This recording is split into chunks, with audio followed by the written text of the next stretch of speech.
Shalom, queridos amigos de Radio High, soy Roxana Levinson, los saludo desde el sur de Israel y quisiera compartir hoy con ustedes algunos de los temas de la actualidad israelí hoy, a casi 6 meses del comienzo de la guerra, con 134 rehenes israelíes que fueron secuestrados el 7 de octubre y todavía son retenidos en la Franja de Gaza, en este último viernes del mes musulmán de Ramadán, en el que la atención se dirige también hacia el monte del templo y la margen occidental, como así también en Irán, donde conmemoran el Día de Jerusalén. Las dos palabras que dominan hoy los titulares son Konenut, alerta, Konenut sí, alerta máxima, y ultimátum. Comencemos por esta última, ultimátum que sencillamente Biden, la Casa Blanca, le dieron al gobierno de Netanyahu. Si ustedes no cambian la política, nosotros cambiaremos la nuestra. Si ustedes no cambian la política humanitaria, la forma como están manejando la guerra en la Franja de Gaza, nosotros cambiaremos nuestra política de apoyo, de ayuda casi incondicional a Israel.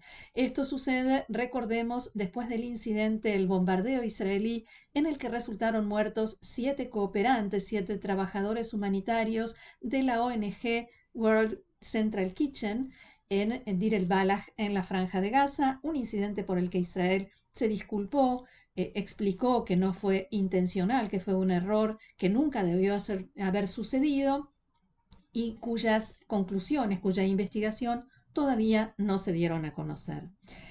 Vuelvo entonces al ultimátum de la Casa Blanca. ¿Qué sucedió anoche? Netanyahu, el primer ministro israelí Benjamin Netanyahu y el presidente de Estados Unidos Joe Biden hablaron por teléfono, una conversación muy tensa en medio de esta situación, en este contexto. Biden le reclamó a Netanyahu este hecho, este incidente de Dir el-Balah, dijo que era algo inaceptable y que Israel debe proteger a los civiles en la Franja de Gaza, también a los trabajadores humanitarios, mejorar la situación humanitaria y avanzar en las negociaciones para liberar a los rehenes. El Gabinete Político y de Seguridad israelí tomó algunas decisiones después de este ultimátum, insisto con la palabra. Decidió que la ayuda humanitaria a la Franja de Gaza se va a entregar a través del puerto de Ashdod, se va a ampliar la ayuda que sale a partir del puerto de Ashdod y el cruce de Erez. Al final de la discusión se informó que el gabinete también autorizó al primer ministro Netanyahu y a los ministros Yoav Gallant, que es ministro de Defensa, y Benny Gantz, que integra el gabinete de guerra, a tomar medidas para aumentar significativamente, y esta palabra es importante, aumentar significativamente la ayuda humanitaria a la población de la Franja de Gaza. O sea, el tema de la ayuda humanitaria pasa del gabinete amplio al gabinete de guerra, que es mucho más reducido. La ayuda, se dijo en el gabinete, evitará una crisis humanitaria y es necesaria para garantizar la continuación de los combates y lograr los objetivos de la guerra. En la reunión, o sea, en la reunión se discutió el tema, se tomó esta decisión, pero hay que decir que no todos los ministros estuvieron de acuerdo y el ministro de Seguridad Pública, Itamar Ben-Gvir, sacó un comunicado, un mensaje en el que incluso desmentía el comunicado oficial de la oficina del primer ministro, en el que se dijo que se instruyó, se le dio al primer ministro Netanyahu y al gabinete de guerra esta potestad. Dijo, no es cierto. Esta tarde no se ha votado en el Consejo de Ministros la autorización a los ministros Gantz y Gallant para aumentar la ayuda humanitaria y el anuncio publicado al respecto por la oficina del primer ministro es incorrecto. Ben-Gvir insistió con su tesis de humanitari tmurat humanitari, o sea, ayuda humanitaria a cambio de un gesto humanitario relacionado con los rehenes israelíes. La Casa Blanca recibió con satisfacción, hay que decir, estas medidas de aumento a la ayuda de Gaza. El anuncio de la Casa Blanca, digamos, el anuncio que se hizo después de la conversación entre Biden y Netanyahu, tenía indicios de hasta qué punto llegó la presión. Sin embargo, hubo funcionarios norteamericanos que fueron mucho más explícitos. Por ejemplo, lo hicieron el secretario de Estado Anthony Blinken y el portavoz del Consejo de Seguridad Nacional John Kirby. Por ejemplo, Blinken decía, si no vemos los cambios que necesitamos, habrá cambios en nuestra política, y se negó a dar más detalles. Y Kirby dijo, examinaremos nuestro enfoque de acuerdo con la evaluación de cómo la parte israelí ajusta su política y cómo toma sus decisiones. Veremos qué hacen y cómo llevan a cabo lo que dicen que van a hacer. Observaremos de cerca y vigilaremos cómo cumplen sus compromisos. Si no hay ningún cambio en su política, entonces habrá cambios de nuestra parte. Dos funcionarios estadounidenses dijeron anoche a la cadena NBC, a la cadena norteamericana NBC, que no hay una expresión abierta, directa de relacionar esta presión de Estados Unidos con la posibilidad de que Israel pierda la ayuda militar, pero sí estos dos funcionarios estadounidenses que citaba recién, que hablaron con la cadena NBC, dijeron que en la conversación Biden insinuó fuertemente que Estados Unidos puede condicionar la ayuda militar a Israel de acuerdo con las acciones que le exige en el ámbito humanitario, así como de la promoción de un alto el fuego. Ese era el mensaje, dijeron estos dos funcionarios. Y más allá de lo que diga el ministro Ben-Gvir u otros que no están de acuerdo y están en su legítimo derecho, está claro que si Israel quiere seguir adelante contando con el apoyo norteamericano, tendrá que adaptar, o ya comenzó, tendrá que seguir adaptando por lo menos algunas de sus políticas a estas exigencias, porque hay que tener en cuenta los otros desafíos que están presentes y que se vienen. Hezbollah, Irak, Siria y sobre todo Irán. Vuelvo a las decisiones entonces que se tomaron en el gabinete de ayer. En concreto, Israel aprobó el ingreso diario de 350 camiones con ayuda humanitaria. El paso fronterizo de Kerem Shalom va a permanecer abierto 3 horas más cada día y por tanto cerrará a las 6 de la tarde. Además, Tzahal va a permitir que más panaderías vuelvan a trabajar en el norte y en el sur de la Franja de Gaza. También se aprobó el ingreso de 250 camiones por día desde el paso de Kerem Shalom, y lo demás entrará desde Egipto a través del cruce de Rafah. En la actualidad entran menos de 200 camiones por día. El Consejo de Seguridad de la ONU va a reunirse esta tarde a las 5 de la tarde, hora de Israel, para tratar el tema de la situación humanitaria en Gaza y lo sucedido con los cooperantes, los trabajadores humanitarios. La administración Biden también está aumentando la presión para que se llegue a un acuerdo de liberación de los rehenes y de cese de fuego. Es importante señalar que la Casa Blanca sigue supeditando el cese de fuego a la liberación de los rehenes, y esto lo destacó esta mañana el ministro de Relaciones Exteriores de Israel, Israel Katz. ¿Por qué? Es importante porque esto también podría llegar a ser un elemento de presión de Estados Unidos a Israel.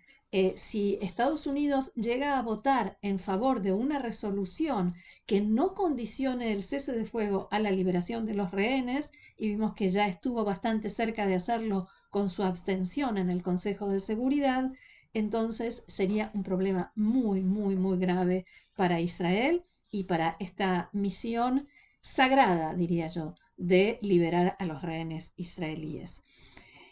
Respecto a las negociaciones, la última novedad es que Hamás volvió a decir que no a la última propuesta que le hicieron los mediadores. Los medios aquí en Israel informan que el jefe de la CIA, William Burns, va a llegar a El Cairo, donde se continúan las conversaciones, y que también lo estaría por hacer el titular del Mossad israelí, David Barnea. 2 días después de haber recibido esta propuesta, Hamás respondió que no, sigue en sus exigencias de cese total de la guerra, retirada de Israel, regreso de los desplazados gazatíes al norte de la franja y la entrada de ayuda humanitaria sin restricciones. Y también incluyeron una propuesta de lo que ellos consideran un intercambio justo de prisioneros, equiparando de una manera que solo jamás puede hacer a los presos palestinos por actos de terrorismo con los rehenes israelíes. Esta es la postura de Hamás desde noviembre pasado, no la ha cambiado. Sin embargo, sí hay que rescatar, tristemente, que Hamás por lo menos no dio por terminadas las conversaciones, ni congeladas, no cerró la puerta al diálogo, por lo tanto, eso sigue abierto y Estados Unidos está intentando que en la noche del sábado, o sea, mañana, se celebre una cumbre, una nueva cumbre en el Cairo entre Israel, Estados Unidos, el representante egipcio de la inteligencia egipcia, Abbas Kamel, y el primer ministro de Qatar. Volviendo a la conversación de anoche entre Biden y Netanyahu, el presidente norteamericano también exigió al primer ministro que otorgue a los negociadores israelíes margen de maniobra, potestad, herramientas con las que negociar un acuerdo para poder liberar a los rehenes israelíes a todos y sin más dilación. Y la última palabra, la segunda palabra a la que hacía referencia al principio de este informe es Konenut o Konenut sí, máxima alerta, como dicen hoy todos los medios, después de las amenazas en persa, en inglés y en hebreo del líder supremo de Irán, del presidente de Irán, de la Guardia Revolucionaria, debido al bombardeo adjudicado a Israel en el consulado de Irán en Damasco, en el que fue eliminado un alto mando de los Pasdarán, la Guardia Revolucionaria de Irán, Hassan Mahdavi, entre otros altos oficiales iraníes. Y esto también, como decíamos, coincide con el último viernes de Ramadán y el Día de Jerusalén establecido por el régimen iraní en esta fecha. Jamenei estuvo presente personalmente en el funeral de estos generales y hoy mismo son todas estas conmemoraciones del Día de Jerusalén en Irán. Ayer se dieron a conocer algunas medidas preventivas que desataron primero inquietud y después casi se podría decir que histeria, pánico en la sociedad israelí. Se anunció que el ejército aumenta el desplazamiento de su sistema de defensa antiaérea, llamado a reservistas de esa área, la cancelación de las salidas de fin de semana, de este fin de semana, para todos los soldados combatientes y el tema de las interrupciones del sistema de GPS. En el norte del país y aquí en el sur de Israel ya estamos bastante acostumbrados a esto de que el ejército bloquea la señal de GPS. ¿Para qué? Para impedir el impacto de misiles de precisión en sus objetivos. Algunas personas ayer, muchísima gente en el centro de Israel, en Tel Aviv y el área central, cuando querían usar la aplicación Waze para llegar a alguna parte, Waze les decía que estaban en Beirut, por ejemplo. En algunas ciudades del centro del país también las municipalidades decidieron abrir los refugios, limpiarlos, revisarlos como medida preventiva. Y todo esto, como decía, contribuyó a la histeria. La gente salió a hacer compras, especialmente a comprar generadores por si hay grandes cortes de energía eléctrica. Y esto se suma a las compras del viernes y de la fiesta de Pesaj.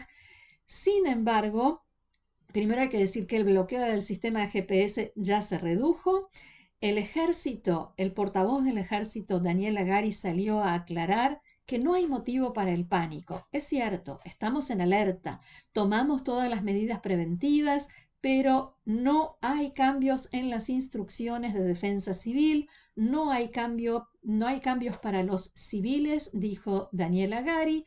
Dijo que el ejército se toma muy en serio todas las amenazas, que estamos preparados para lo que pueda suceder en todos los frentes, para las amenazas de disparos de misiles desde el Líbano, desde Siria, Irak y Yemen.